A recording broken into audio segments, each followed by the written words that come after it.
Good morning everyone. এখন বাজে সকালবেলা 7:30। ঘুম ভাঙলো সবে, ভালোই ঘুম হয়েছে। চোখ মুখ দেখে তো বুঝতেই পারছো। কিন্তু জায়গাটা এবার তোমাদের দেখাই, যেটা কালকে দেখাতে পারিনি অ্যাকচুয়ালি, যে কেমন জায়গাটা। তো এই পেছনে আমাদের 3টে রুম আছে আর নিচে একটা রুম আছে। টোটাল 11 জন এসছি। এবার এটা হচ্ছে আমাদের জায়গাটা দেখাই, যেটা হচ্ছে আমাদের একটা ব্যালকনি স্পেস। এইটা হচ্ছে আমাদের ব্যালকনি স্পেস। এখানে বসে খাওয়া দাওয়া।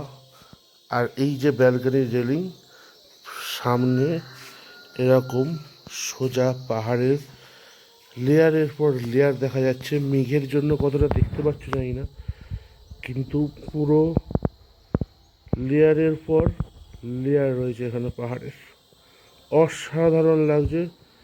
সূর্য উঠেছে, আলো পড়ছে মেঘের ওপর, তাই অনেকটাই ঝাপসা আসছে ছবিটা। এদিক থেকেও মেঘ আসছে আস্তে আস্তে।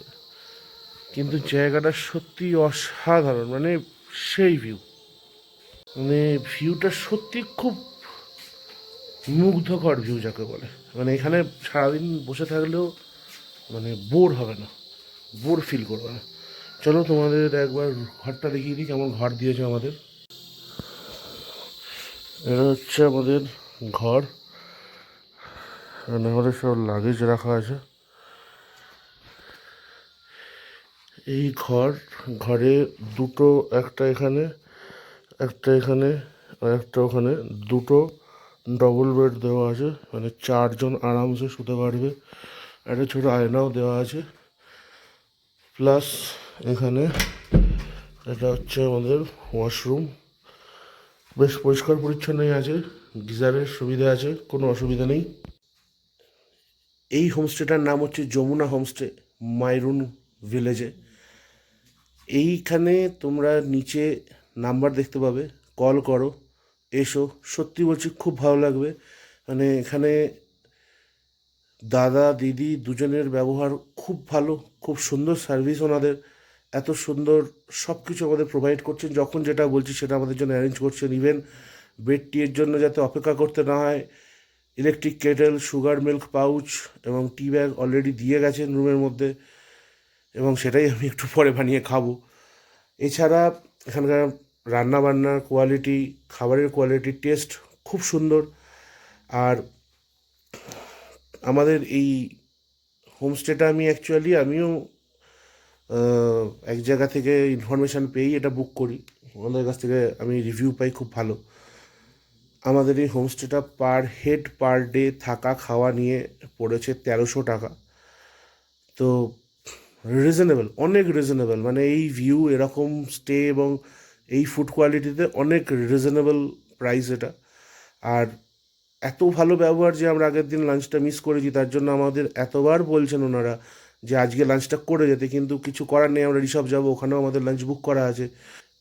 আজকে ওনারা এখান থেকে যাবেন এক জায়গায়, তাও ওনারা জোর করছেন যে যাতে আমরা লাঞ্চটা করে যাই, যেহেতু আমরা আগের দিন একটা মিস করেছি। তো যাই হোক, সেটা আর ওনাদের কালকেই বলে দিয়েছি যে না, আর করবো না লাঞ্চ, আমরা ব্রেকফাস্ট করে বেরোবো। তো চলো, ইচ্ছে আছে। ওনাদের কাছ থেকেই খবর পেলাম এখানে একটা ছোট ওয়াটারফল আছে, দুর্গা ওয়াটারফলস মনে হয় নাম, সম্ভবত। গিয়ে শুনবো, 1-1.5 কিলোমিটারের মধ্যে। তো চলো দেখি, গিয়ে একবার দেখে আসি কেমন ওয়াটারফলস। আর দু একজন যারা যাবে রেডি হয়ে বেরোই, তারপর তখন দেখা হচ্ছে। চলো, ওয়াটারফলসের উদ্দেশ্যে রওনা হওয়া যাক।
এখন মোটামুটি 8:30 বাজে, ফ্রেশ হয়ে গেছি, বাকিরা হচ্ছে।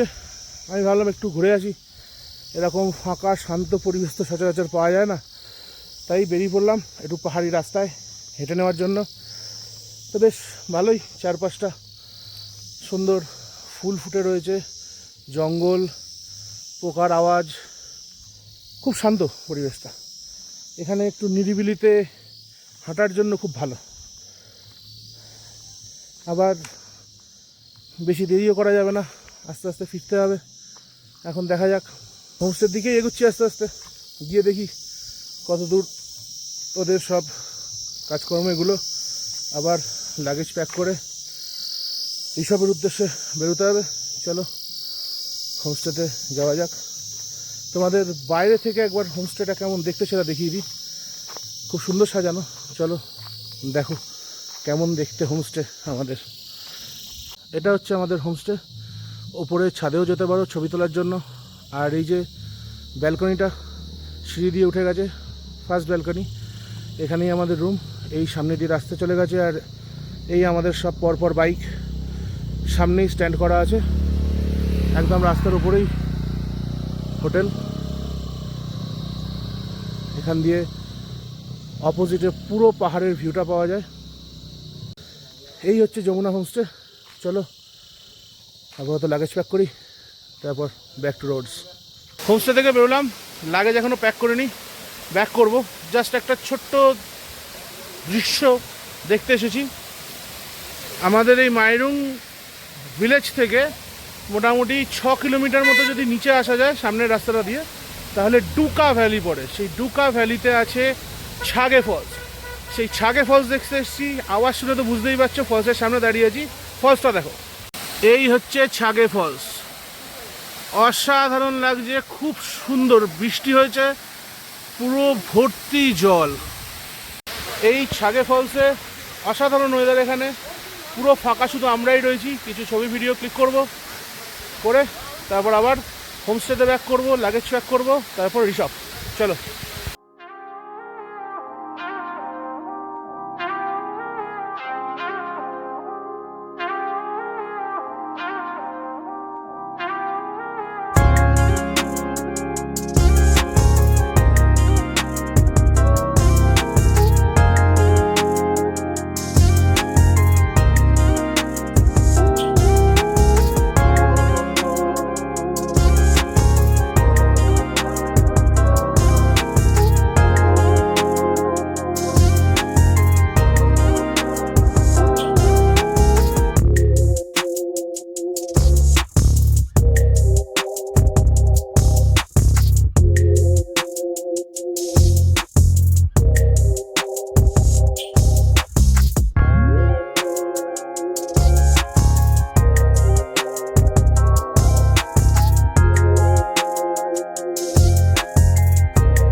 সন্ধ্যে হয়ে গেছে, প্রায় 7টা বাজে।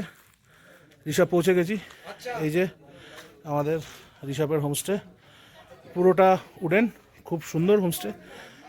ঋষভ অবধি রাস্তা মোটামুটি ঠিক ছিল পিচে, কিন্তু আই লাভ ঋষভের মোড় থেকে এই হোমস্টেটা নো ডাউট খুব ভালো, কিন্তু ওই আই লাভ ঋষভের পর থেকে এটা প্রায় 1.5 কিলোমিটার, সেই রাস্তাটা মানে নেই রাস্তা, শুধু বোল্ডার আর কুচো পাথর, মানে প্রচণ্ড অসুবিধা হয়েছে চালাতে, পুরোটাই নিচের দিকে। তো নামিয়ে তো দিয়েছি গাড়ি, কালকে কীভাবে ওঠাবো জানি না। মানে রাস্তাটায় গাড়ি নামানোর পর আমি মানে এতটাই কন্ট্রোল করতে হচ্ছিলো গাড়িটাকে যে আমি অ্যাকশান ক্যামেরাটা যে আমি অন করবো সেই সুযোগটা পর্যন্ত পাইনি।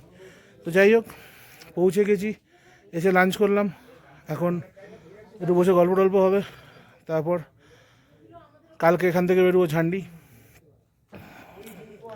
দেখা যাক গাড়িটা কীভাবে তুলি না তুলি। 20 কিলোমিটার রাস্তা, কিন্তু ফুল অফ অ্যাডভেঞ্চার্স। আর লাভার রাস্তার কন্ডিশন মোটামুটি ঠিকই আছে, খুব একটা খারাপ নেই।